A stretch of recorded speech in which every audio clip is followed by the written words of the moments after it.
President Trump returned to Washington after hailing the dawn of a new Middle East yesterday, with Israel and Hamas taking a significant step toward ending 2 years of war in Gaza.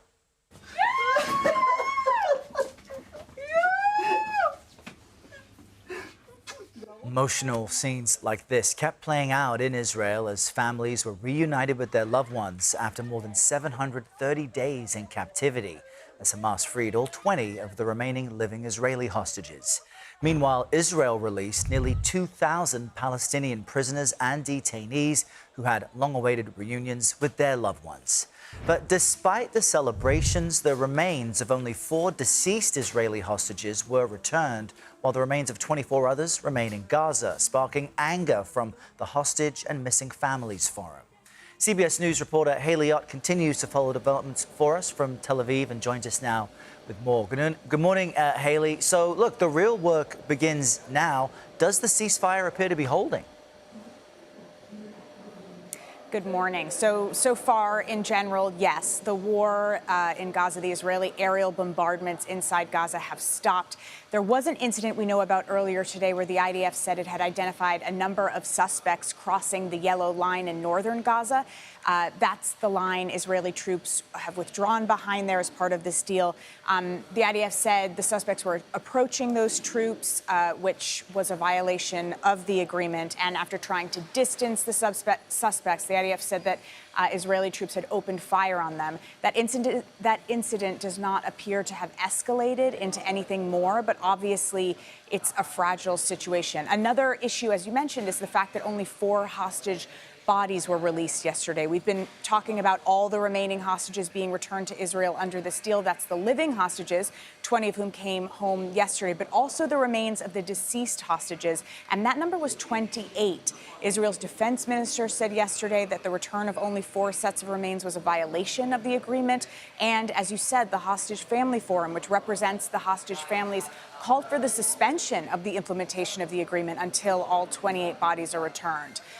But currently, we are here in one of the hospitals where 5 of the living hostages who were released yesterday are being cared for. They're getting treated for physical things like malnutrition, but also any mental health effects from their time in captivity. And as we were coming in here, we saw some of the children of one of those hostages leaving, having just reunited with their father yesterday for the first time in 2 years. So the ceasefire is fragile, but it is holding, and people here are eager to begin leaving this dark chapter behind them and to start to heal. Yeah, and that will take some time, but the fragility is evident. Haley, thank you so much. CBS News correspondent Natalie joins us now from the White House with more. Natalie, good morning. President Trump returned where you are early this morning. What specifically is he looking to see next in this peace agreement?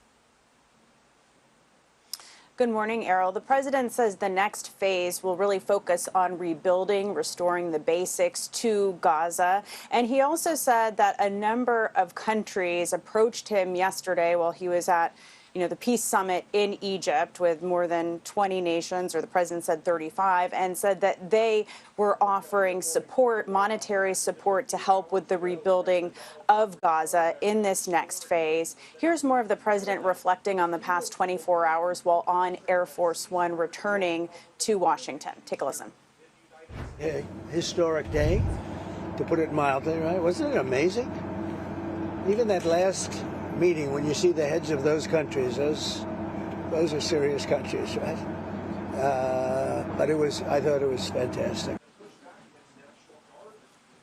Now, the president yesterday also said that he wants to see, obviously, Gaza demilitarized. That's a big part of his 20-point plan, but that it will need what he called an honest civilian police force. Details of that remain unclear. And we know that his plan also calls for a temporary apolitical committee comprised of Palestinians and international experts to provide some governance for now, with oversight from a board of peace with the president as a chairperson and also other heads of state involved. The timeline of that a bit unclear, as are some of these other, big challenges ahead. Disarming Hamas, a future for Gaza without Hamas. Hamas has previously said that it wouldn't disarm alarm unless a sovereign Palestinian state was established. And the president was asked about a two-state solution yesterday on the plane. He didn't really answer, but said, we'll see, Errol.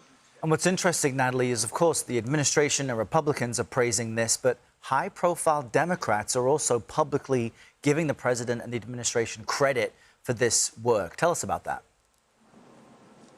That's right, including former President Biden, who, as you know, Errol, his administration, up until the final moments of the Biden administration in the White House, were working on trying to secure hostage release and a ceasefire. The former president, on social media, said that he is deeply grateful and relieved that this day has come, that the last living 20 hostages have returned home.